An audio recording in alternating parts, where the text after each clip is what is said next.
Assalamualaikum warahmatullahi wabarakatuh. Merdeka.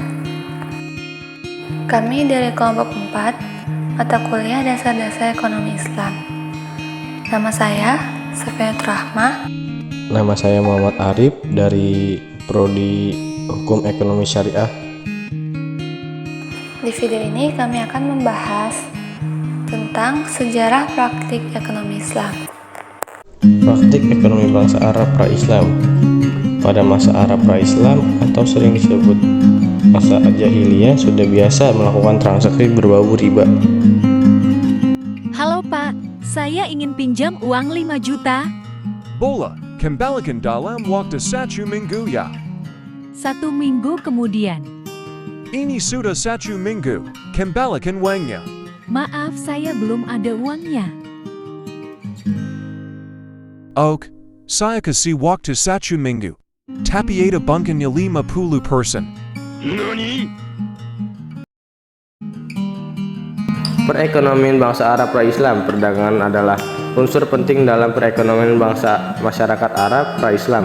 Mereka telah lama mengenal perdagangan bukan saja dengan sesama Arab tetapi juga dengan non-Arab. Kemajuan perdagangan bangsa Arab pra-Islam dimungkinkan antara lain karena pertanian yang telah maju. Hal tersebut ditandai dengan adanya kegiatan ekspor impor yang mereka lakukan. Bangsa Arab Quraisy melakukan perjalanan dagang pada saat musim panas dan musim dingin. Kebiasaan berdagang bangsa Arab pra-Islam pun terdapat dalam Al-Quran. Bismillahirrahmanirrahim. Dengan menyebut nama Allah yang Maha Pemurah lagi Maha Penyayang. Li'ilafi Quraisy. Karena kebiasaan orang-orang Quraisy. Ilafihim rihlatash syita'i was-shaif. Yaitu kebiasaan mereka berpergian pada musim dingin dan musim panas. Falyabudu rabb hadzal bait. Maka hendaklah mereka menyembah Tuhan pemilik rumah ini, Ka'bah. Alladzi at'amahum min ju'. Yang telah memberi makanan kepada mereka untuk menghilangkan lapar. Wa amanahum min khauf. Dan mengamankan mereka dari ketakutan.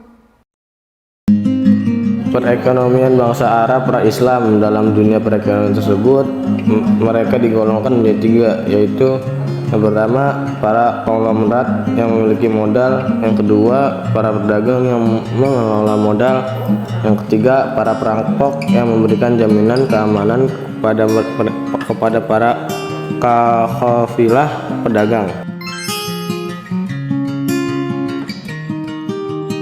Perekonomian pada masa Rasulullah. Beberapa kebijakan yang ditetapkan Rasulullah.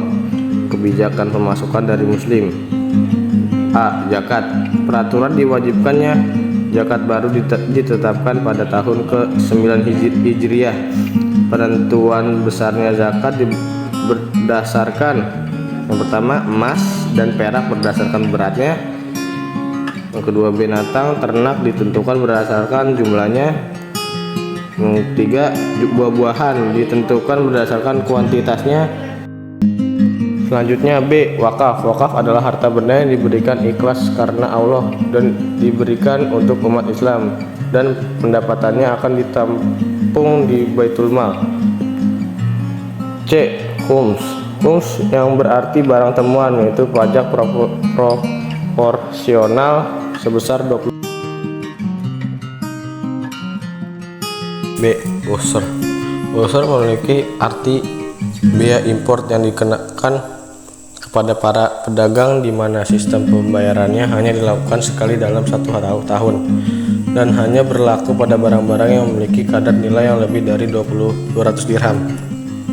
Tingkatan biaya 500% untuk orang-orang yang dilindungi dan 2,5% untuk pedagang muslim. Kebijakan pemasukan dari non-muslim. A. Jizyah. Jizyah adalah pajak yang dibayarkan dari seorang non-muslim, khususnya ahli kitab, sebagai perlindungan jiwa, ibadah, bebas, dan tidak wajib militer. Pada masa Rasulullah SAW, besarnya jizyah 1 dinar per tahun untuk orang dewasa yang mampu membayarnya. Yang tidak wajib membayar jizyah: yang pertama perempuan, kedua anak-anak, ketiga pengemis, keempat pendeta, kelima orang tua, keenam orang sakit.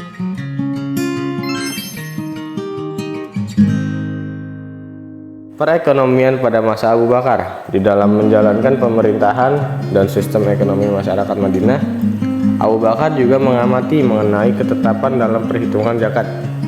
Hasil dari mengumpulkan zakat itu kemudian dijadikan untuk sumber pendapatan negara serta disimpan di dalam Baitul Mal agar bisa langsung dibagi semua kepada umat Islam sampai tidak ada yang tersisa.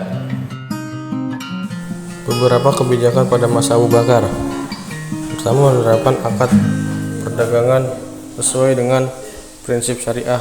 Yang kedua, mendirikan hukum dengan melawan mereka yang membangkang dalam bayar zakat. Selanjutnya, melaksanakan pengelolaan serta perhitungan zakat dengan benar dan teliti. Dan terakhir, tidak membuat ahli badar, orang yang berjihad di medan di perang Badar, sebagai pejabat negara. Tidak membuat ahli badar, orang-orang yang berjihad di perang Badar, sebagai pejabat negara, mengurus barang tambang, yaitu diantara perak, emas, besi, perunggu, serta baja, hingga barang tambang tersebut merupakan sumber pendapatan negara. Tidak mengubah kebijakan dari Nabi Muhammad SAW di dalam permasalahan jizyah.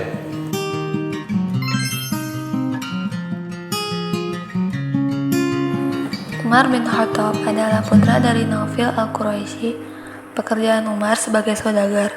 Umar masuk Islam dalam usia 26 tahun. Dengan diangkatnya Umar sebagai khalifah, tidak lepas dari peranan Abu Bakar. Karena wasiat Abu Bakarlah sehingga Umar menjadi khalifah, dan kaum muslim lainnya pun menyepakati bahwa Umar menjadi khalifah. Kebijakan ekonomi pada masa Umar. Yang pertama, membangun Baitul Mal. Umar membagi sumber pendapatan menjadi 4, yaitu 1. Pendapatan zakat dan usur. Pendapatan ini hanya didistribusikan di jajaran lokal, dan sisa pendapatan tersebut disimpan di Baitul Mal pusat. Yang kedua, pendapatan khumus dan sedekah. Pendapatan ini dibagikan kepada fakir miskin muslim dan non-muslim. Kemudian yang ketiga, pendapatan kharaj, fa'i, jizyah, usur, dan sewa tanah disalurkan untuk membayar dan orang-orang yang sudah pensiun dan untuk menutupi biaya operasional administrasi, kebutuhan militer, dan lain-lain. 4. Pendapatan lain-lain seperti untuk membantu dan membayar pekerja yang sudah memelihara anak terlantar dan dana sosial. Selanjutnya, Umar membangun lembaga hizbah.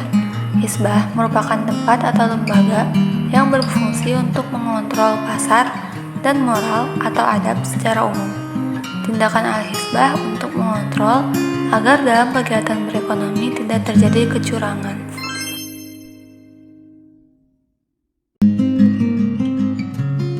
Kebijakan ekonomi pada masa Utsman bin Affan. Pertama, membuat semacam lembaga keamanan yang terdiri dari petugas-petugas keamanan. Yang kedua, implementasi dari keadilan hukum. Maka pemerintahan ini membangun beberapa gedung peradilan. Yang ketiga, melaksanakan pembangunan di sektor perairan. Yang keempat, melakukan pembagian lahan luas kepada orang-orang yang membutuhkan, yang sebelumnya lahan ini dimiliki oleh para pemimpin Persia.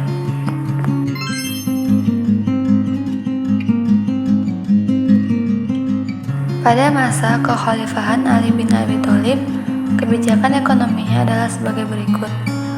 A. Penyaluran harta yang berasal dari Baitul Mal kepada masyarakat yang dianggap memiliki hak atasnya. B. Pembiayaan armada laut dihapuskan dengan berbagai pertimbangan. C. Anggaran negara diperketat dengan tujuan efisiensi. D. Mencetak mata uang negara Islam sendiri.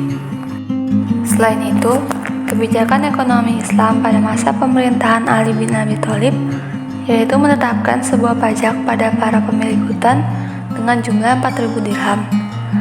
Selain itu juga, beliau mengizinkan Ibnu Abbas selaku gubernur Kufah untuk memungut zakat pada sayur-sayuran, bumbu masakan.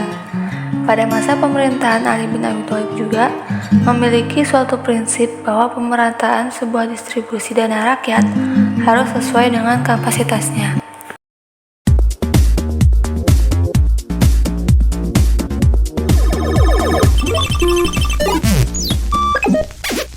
Game over, man.